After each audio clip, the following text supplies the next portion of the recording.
Hello friends, welcome back to my YouTube channel. Friends, ये आपके सामने सैमसंग का double door inverter model refrigerator है। इसमें क्या है, मैं आपको बताऊंगा कि इसका जो सेंसर होता है कि आप सेंसर कैसे चेक कर सकते हैं। प्लस इसके अंदर क्या होता है, एक थर्मल फ्यूज होता है, आप इसको कैसे टेस्टिंग कर सकते हैं। प्लस इसका हीटर जो होता है वो अगर आपको चेक करना है तो आप कैसे चेक कर सकते हैं। कभी कभी ये होता है अगर ख़राब हो जाते हैं तो आप उसको कैसे क्लियर कर सकते हैं कि इसमें क्या फॉल्ट है। और एक चीज़ मैं और आपको बताऊंगा कि इसके क्या होता है, ऊपर जो कूलिंग कॉइल होती है वहाँ पे बहुत ज़्यादा बर्फ़ जमती है, बहुत ज़्यादा बर्फ़ इकट्ठा हो जाती है, उसका भी क्या रीज़न होता है। प्लस अगर डाउन पार्ट में यहाँ पे कूलिंग नहीं होती तो वहाँ पे क्या फॉल्ट होता है वो भी मैं आपको क्लियर कर दूंगा। तो सबसे पहले फिलहाल मैं आपको मीटर से सब कुछ ये चेक करके दिखाता हूँ कि इसका जो सेंसर होता है, ये जो होता है कूलिंग कॉइल सेंसर होता है, कूलिंग पे लगा होता है, ये कूलिंग को सेंस करता है। प्लस इसका जो थर्मल फ्यूज होता है वो भी कूलिंग को सेंस करता है। इसका जो हीटर होता है वो क्या होता है, अगर इसमें ओवर आइस जम जाती है तो उसको मेल्ट करता है। तो ये जो हीटर होता है, हीटर को मैं टेस्ट करके दिखाऊंगा। ये सारी चीज़ मैं आपको स्टेप बाय स्टेप क्लियर कर दूंगा। प्लस इसकी जो दिक्कत है, जो फॉल्ट आते हैं वो भी मैं आपको क्लियर कर दूंगा। सबसे पहले मैं क्या है, ये जो एनटीसी सेंसर होता है इसका जैक जो है मैं निकाल के उसके बाद आपको चेक करके दिखाऊंगा कि आप इसको कैसे चेक कर सकते हैं। ये भी जैक निकाल दिया मैंने सेंसर का। प्लस इसका जो हीटर है, हीटर का भी मैंने जैक निकाल दिया है। और उसके बाद जो थर्मल फ्यूज़ है इसका भी जैक निकाल दिया है।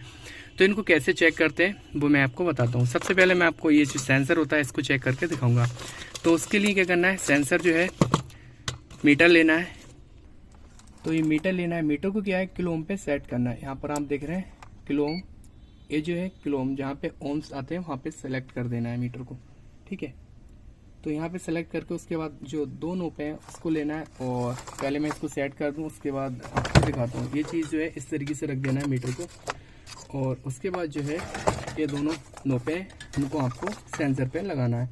तो ये सेंसर है, मैं इसको जो दोनों नोपे हैं वहाँ पे आपको लगा के दिखाता हूँ। तो ये सेंसर है, इस तरीके से आपको लगानी है। तो यहाँ पे जो आप देख रहे हैं इसकी जो वैल्यू है 4, 5 इस तरीके से यहाँ पर शो होना चाहिए। अगर आपकी 4 या 5 है तो इस कंडीशन में आपका जो सेंसर है वो ओके, कोई दिक्कत नहीं है। अगर यहाँ पर सर्दी होती तो वहाँ पे जो किलो ओम मतलब शो होती है यहाँ पर, तो यहाँ पे 14 या 15 किलो ओम शो होती है सर्दियों में। जैसे कि फॉर एग्जांपल आपने जो सेंसर है, सेंसर आपने आइस में डाल दिया तो वहाँ पे क्या है किलो ओम पे मीटर को सेट करेंगे जैसे कि अभी किया। और उस समय जो इसकी वैल्यू शो होगी, मतलब किलो ओम में जो आप मीटर सेलेक्ट करेंगे तो वहाँ पे अगर सर्दी का है या आइस में आप इस सेंसर को टिप करते हैं तो वहाँ पे 14 या 13 किलो ओम शो होती है यहाँ पर। अगर नॉर्मल है सेंसर तो वहाँ पे क्या है, ये जो नॉर्मल पे शो होगी वहाँ पे कितनी शो होगी, 5 या 4 इस तरीके से यहाँ पर शो होती है। अगर आपका जो सेंसर है, सेंसर जो है यहाँ पर वैल्यू कम शो हो रही है तो आपका सेंसर जो है वो खराब है। या फिर सेंसर की वैल्यू जो है ओवर शो हो रही है तब भी आपका सेंसर खराब है। या फिर बिल्कुल शो नहीं हो रही, कोई वैल्यू वगैरह शो नहीं हो रही तो आपका सेंसर अंदर से शॉर्ट होता है, इस वजह से वहाँ पे शो नहीं होती है। तो आप इस तरीके से इसको क्लियर कर सकते हैं।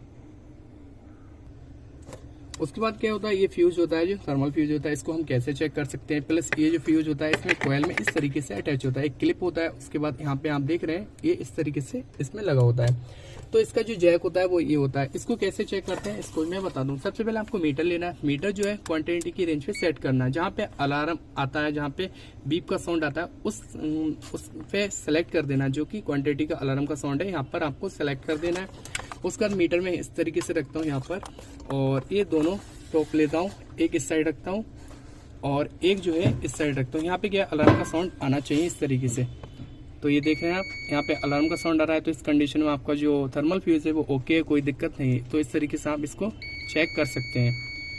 तो अगर वहाँ पे साउंड नहीं होता है या साउंड नहीं आता है तो आपका थर्मल फ्यूज खराब है। तो यहाँ पे क्या कूलिंग को सेंस नहीं करे, इस वजह से यहाँ पर ओवर आइस जमना स्टार्ट हो जाएगी। तो यहाँ पे जो हीटर है, हीटर कैसे चेक कर सकते हैं वो भी मैं बताता हूँ। और हीटर का जो वर्किंग है वो ये है कि ओवर आइस जम जाती है, इसको मेल्ट करता है हीटर। तो उससे क्या होता है, इसमें जो होती है आइस एकदम टेम्परेचर के अकॉर्डिंग ही रहती है, फिर डाउन पार्ट में भी अच्छी कूलिंग होती है। तो हीटर को कैसे टेस्ट करते हैं, सबसे पहले मैं आपको बताऊंगा कि इसको मीटर लेना है, मीटर को जो है आपको किलो ओम पे सेट करना। अच्छा, मीटर क्या है, दो तरीके से आप चेक कर सकते हैं, वो भी मैं आपको दोनों तरीके बताऊंगा। बट उससे पहले क्या है, किलो ओम पे आपको मीटर को सेलेक्ट करना है, मीटर को उसके बाद यहाँ पे अच्छे से इसको रख देना। उसके बाद दोनों नोप लेना है आपको, और एक इस वाली पे और एक इस वाली पे, ये दोनों है। यहाँ पर मैं आपको लगा के दिखाता हूँ। तो यहाँ पे जो इसकी वैल्यू शो होगी वो आप नोट कर सकते हैं। सबसे पहले इसको सेट कर दूँ जिससे कि आपको अच्छे से नज़र आए मीटर। तो यहाँ पे देख रहे हैं आप, इन दोनों पे मैंने लगा दिया है। और उसके बाद जो है इसमें जो वैल्यू शो होगी वो मैं आपको बताता हूँ। तो यहाँ पे देख रहे हैं 4 या 5 इस तरीके से शो होती है। ये इस चीज़ का ध्यान रखना है कि किलो ओम पे, अगर किलो ओम पे आप सेलेक्ट करते हैं उसके बाद अगर एकदम 1400 या 1500 किलो ओम यहाँ पे शो होती है तब भी ठीक है आपका, या 4-5 शो होती है तब भी वहाँ पे मीटर ठीक है। अब बात करते हैं किलो, इसको मीटर को जो है क्वांटिटी रेंज पे सेलेक्ट करते हैं।